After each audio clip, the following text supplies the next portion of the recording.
Hello, this is Shariff Abdullah, and I want to share with you something that I've developed very recently and based on some ancient teaching. And what I developed is what I'm calling my 9 couplets. It's based on work by Tilopa, his 6 words of advice. It's also referred to as the 6 nails. So Tilopa developed his 6 words of advice from the in order to teach meditation to his students. And he had some pretty famous students, including Naropa. Some of you may know that name. I recently was ill with a recurring malady I have called a vestibular migraine. It's a migraine that's in your ears, not in your head. So I don't get any headaches, but I get debilitating dizziness. In many cases, I can't move. So I just finished spending 100 hours staring at my ceiling, not able to do much other than think. And my thinking started with Tilopa's 6 words of advice. And from that developed another branch of thinking. And I'd like to share that all with you very quickly so that you can I think I got some benefit from being bedridden for a week, and I would like to share that with you. So Tilopa's 6 words of advice for those who are meditating and for those who just want to learn to live their lives more meaningfully and mindfully. His 6 words of advice are, don't recall. And what he means by that is let go of things that have already occurred, the past. The second of his 6 words is don't imagine. And what this means is let go of what may come, let go of the future. Then the third of the 6 words is don't think. And what he means again by that is let go of what's happening right now. So you're seeing from the first 3 of these 6 words is that you let go of the past, you let go of the future, and you let go of your present. Now, for those of you who meditate, you know that covers almost all of the things that keep you away from a meditative state. Thinking about stuff that's happened, thinking about something that may happen, thinking about what's going on right now. The next of the 6 words is don't examine. And what he means by that is don't try to figure things out, and that's my big downfall. Don't control. What he means by that is don't try to make things happen. And the last one is relax. And relax just means relax. So those are the 6 words, and I started out trying to think about what would I add to those 6 words from my experience. And then I went into a slightly different direction, and now I think you'll see what I mean from this different direction. So my 9 couplets, and by couplets I know that this is not like literary thinking, but these are combined statements. The first is don't look, and the opposite of that, the statement that is coupled to that, so that's the negative side of the statement. The positive is what my eyes see is not necessarily what's actually happening. And I don't know if you've had this as an experience, but I have it as an experience a lot. My sight, what I think is actually happening, is driven by my emotions, especially if I have any negative emotions like jealousy, lust, anger, fear, that all those things can color what I'm actually seeing. The second of the 9 couplets is don't doubt. And its polar opposite is I believe. Now, doubt and belief are both statements about belief. Doubting is believing something that's going to happen that is negative. I doubt I'm going to get the raise. I doubt I'm going to get a decent relationship. I doubt I'm going to get such and such. These are all statements of belief. When I turn that into a positive belief, then I'm moving into a different space and a different way of looking at the world, and that different way of looking at the world helps bring that world about. Don't attach, and this is from lots and lots of ancient wisdom about being attached. And the opposite is, I release. I let go of things. So you can possess things lightly without being emotionally attached or even physically attached to them. My analogy is you take an object, take your smartphone or take a cup or whatever, and just rest it in the palm of your hand. It's sitting there. You have it, but you're not connecting to it. You're not clinging to it. You're not grasping it. If you turned your hand, it would fall off.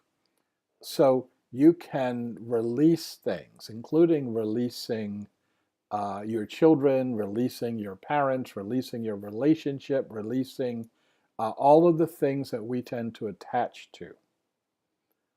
The next couplet is, don't fear or worry. And what I was realizing, I was laying on my back, is this is the same thing. Fear is a flavor of worry. Worry is a flavor of fear. And so to both of these, I love.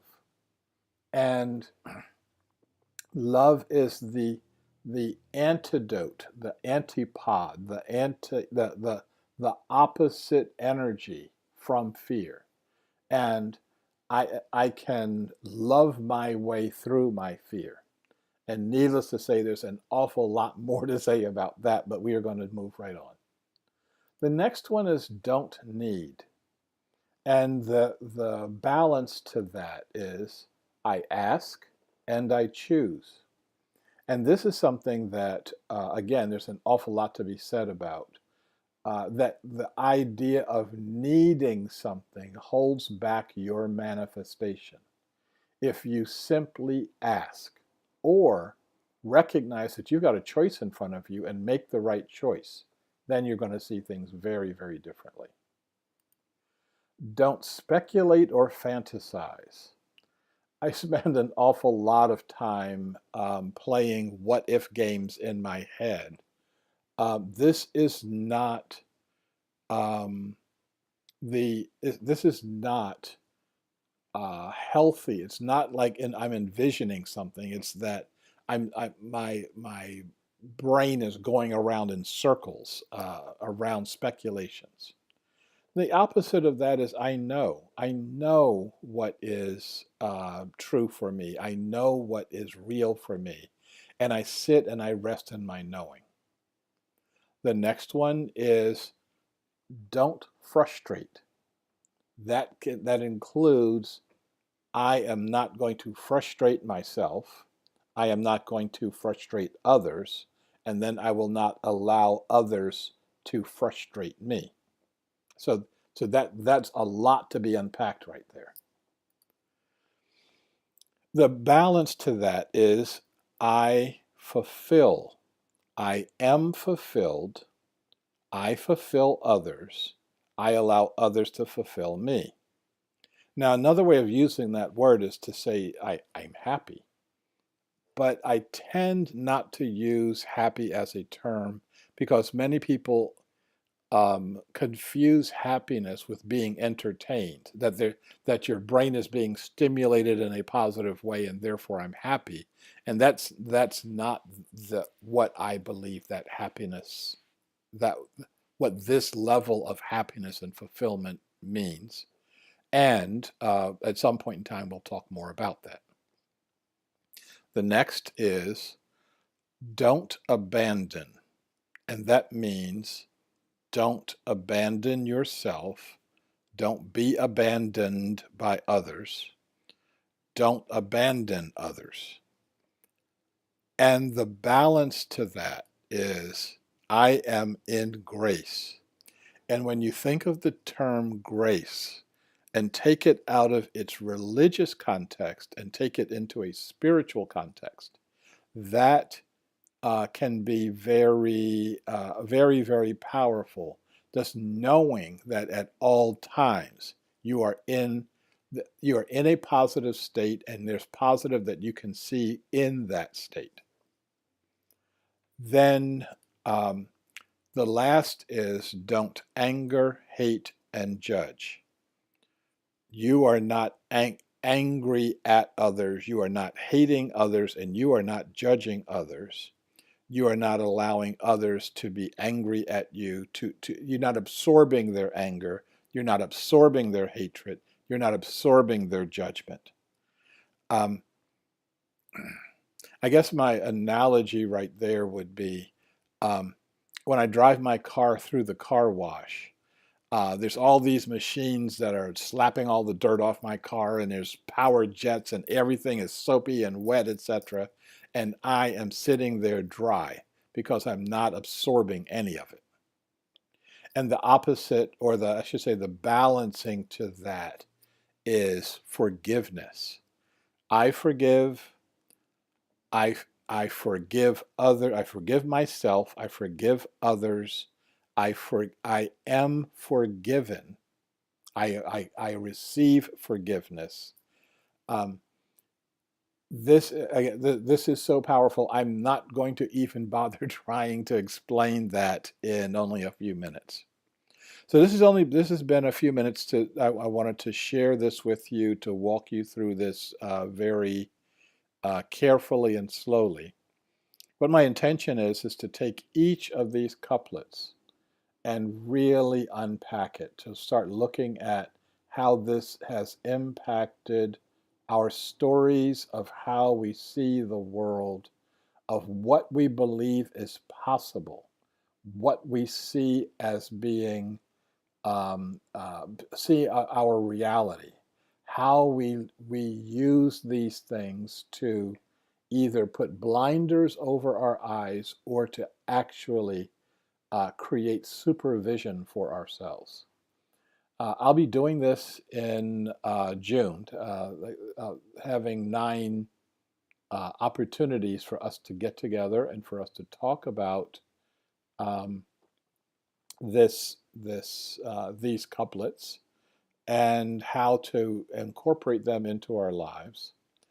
I hope you find this interesting. I hope you would join me in doing these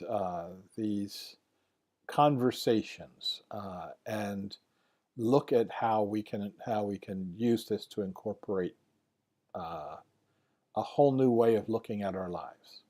And I'm really hoping that this is going to make that 100 hours that I was lying in my involuntary meditation useful to me and useful to all of us. So thank you very much, and if you feel moved to do so, please register for the discussion of the 9 couplets. Thank you, and bye.